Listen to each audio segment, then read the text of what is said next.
Eksterpidana kasus pembunuhan Vina dan Eki, Saka Tatal, akhirnya melakukan ritual sumpah pocong di Padepokan Agung Amparan, Jati Cirebon pada Jumat 9 Agustus. Saka Tatal didampingi pengacaranya Farhat Abbas. Proses sumpah pocong dilakukan Kiai bak jenazah dan dikafani. Ibtu Rudiana seharusnya dijadwalkan hadir untuk ikut sumpah pocong. Namun pada akhirnya ayah almarhum Eki itu tak datang. Saka Tatal di hadapan warga dan juga sorotan kamera media bersumpah bahwa dirinya tidak melakukan pembunuhan. Pembacaan sumpah pocong itu dilakukan dengan mengikuti arahan dari ustadz yang memimpinnya. Saka juga bersumpah bahwa dirinya bersama ketujuh terpidana lainnya merupakan korban kasus rekayasa yang diduga dilakukan oleh Ibtu Rudiana. Saka pun mengaku siap menerima azab dari Allah jika berbohong usai melakukan sumpah pocong tersebut. Ia siap menerima azab baik di dunia maupun di akhirat. Ia pun mengakhiri sumpah pocongnya itu dengan teriakan takbir sebanyak 3 kali.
Rudiana tidak berani hadir.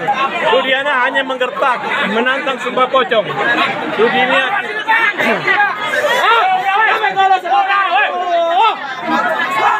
tidak hadir. Dari pagi lagi kita tunggu Rudiana tidak hadir.